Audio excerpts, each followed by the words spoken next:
Oke, assalamualaikum warahmatullahi wabarakatuh. Aku Iksan Dwi Prasetyo dari Departemen Politik dan Pemerintahan Angkatan 2019. Nah, di sini bakal sharing terkait gimana kita berhasil melaksanakan pilkada serentak di 270 daerah di Indonesia dan di tengah pandemi COVID-19 yang melanda kita kemarin, tepat di 9 Desember. Dan termasuk juga aku jadi bagian dari KPPS untuk pertama kalinya. Itu juga dampak dari pandemi yang melanda. Karena salah satu perubahannya juga adalah bagian petugas itu tidak boleh lebih dari 50 tahun. Jadi kemarin banyak petugas-petugas yang masih muda untuk diberdayakan. Salah satunya aku juga untuk pertama kalinya jadi bagian dari KPPS untuk pilkada ini.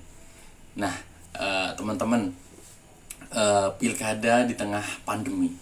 Sebenarnya banyak pro kontra yang muncul setelah penundaan. Sebelumnya kan memang pilkada ini bukan dilakukan di Desember, tapi sudah kalau tidak salah sekitar September, tapi ditunda karena keadaan pandemi dan lain sebagainya. Terjadi penundaan, akhirnya diketok palu bahwa 9 Desember berhasil dilaksanakan juga pilkada serentak ini. Nah, namun sebenarnya di tengah itu pun tetap ada penolakan dari berbagai tokoh masyarakat atau bahkan muncul dari ormas yang cukup besar seperti NU dan Muhammadiyah, teman-teman. Nah, tetapi pada akhirnya kita berhasil melaksanakan pilkada di tengah pandemi ini kemarin 9 Desember. Nah, sebenarnya apa urgensi dari pelaksanaan pilkada di tengah pandemi ini? Nah, menurut Kemendagri itu menyampaikan 5 poin kenapa pilkada di tengah pandemi tetap harus dilaksanakan. Nah, yang pertama itu adalah terkait bahwa ini memang sudah menjadi keputusan bersama antara pemerintah, DPR, ataupun penyelenggara yang dalam hal ini adalah KPU dan lain sebagainya, bahwa ini sudah menjadi keputusan bersama. Jadi memang harus dilaksanakan sesuai dengan keputusan yang ada gitu. Kemudian yang kedua, ini adalah terkait kedewasaan kita sebagai negara demokrasi dalam momentumnya juga untuk bagaimana memerangi corona. Ini adalah sebagai bentuk kedewasaan kita menurut Kemendagri.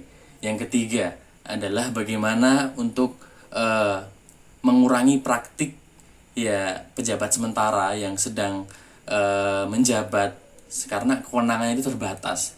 Jadi agar menuju poin keempat ini, yaitu terpilihnya kepala daerah yang dipercaya dan mampu untuk menangani pandemi sehingga dapat nomor 5 menuju poin 5, yaitu memicu perekonomian di tengah krisis ini kayak gitu.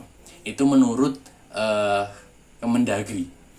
Nah, kemudian dari pihak KPU Jakarta sendiri menyampaikan 4 urgensi, yaitu bahwasanya tadi yang pertama ini adalah amanat yang memang harus dilakukan KPU sebagai penyelenggara.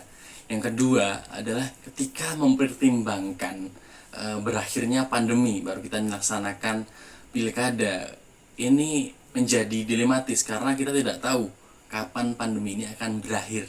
Dan yang ketiga adalah KPU juga harus tetap berusaha menjaga hak konstitusional warga negara, yaitu untuk dipilih ataupun memilih calon yang tepat untuk memimpin mereka. Yaitu yang terakhir adalah terkait tata kelola anggaran. Bagaimana ketika ini terjadi penundaan terus-menerus, tentu akan terjadi penyesuaian anggaran dan lain sebagainya. Itu pun akan terdapat berbagai macam kendala juga kayak gitu. Untuk itu akhirnya pilkada berhasil kita lakukan 9 Desember. Dan pertanyaannya adalah kemudian bagaimana? Apa yang berubah ketika kita sudah melakukan pilkada di tengah pandemi? Dan sudah cukup lama sebenarnya, dan tentunya teman-teman banyak yang berubah. Yaitu terutama kita akan fokuskan kepada aspek penyelenggaraan. Dan pasti yang pertama adalah bagaimana tata kelola anggaran tadi. Bagaimana yang sebelumnya kita tidak ada protokol dan lain sebagainya. Kemudian pandemi masuk, sehingga akan ada anggaran-anggaran baru seperti pada untuk menjaga protokol kesehatan, alat pelindung untuk bagaimana petugas, untuk rapid, untuk memastikan bahwa kesehatan petugas, kesehatan pemilih itu terjamin. Tentu akan ada anggaran tambahan, bahwa dijelaskan juga bahwasanya anggaran untuk pilkada ini naik sebesar 5,23 triliun, yaitu untuk anggaran protokol kesehatan, teman-teman.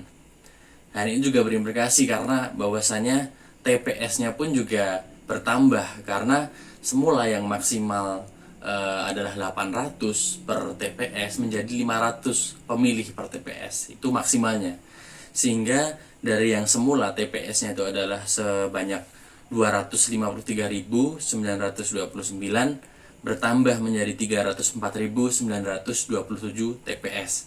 Nah, ini juga terjadi karena pengurangan jumlah maksimal tadi, bahwasanya sebelumnya 800 menjadi 500 pemilih setiap TPS maksimalnya, kayak gitu. Nah, kemudian yang terkait petugasnya, seperti yang udah aku sampaikan tadi, aku tahun ini juga pertama kalinya menjadi KPPS di TPS tempatku, dan itu juga karena biasanya lebih dari 50 tahun itu masih bisa untuk menjadi anggota KPPS yang sudah senior seperti itu. Nah, tahun ini berbeda karena untuk petugas itu banyak yang muda, karena agar stamina dan kesehatan tetap terjaga kayak gitu, karena situasinya sedang pandemi kayak gitu. Kemudian akan ada anggaran tadi adalah juga untuk bagaimana rapid, untuk protokol yang memang ketat dari penyelenggara supaya memang kesehatan tetap terjaga kayak gitu.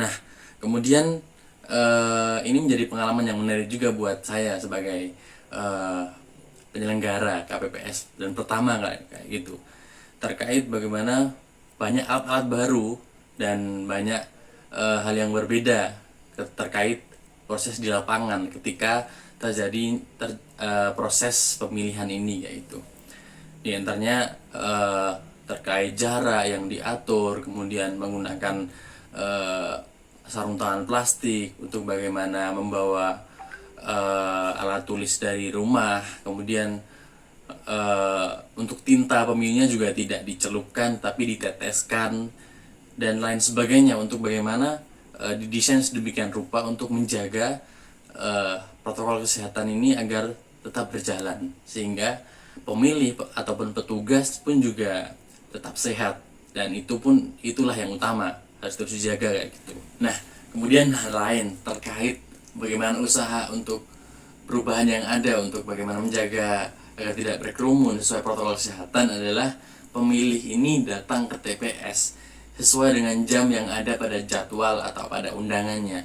Ini untuk menjaga agar tidak terjadi kerumunan juga di TPS, meskipun sudah dibatasi dengan sedemikian rupanya gitu. Kemudian terkait penyelenggara lagi, perubahan juga terjadi pada pola komunikasi yang ada.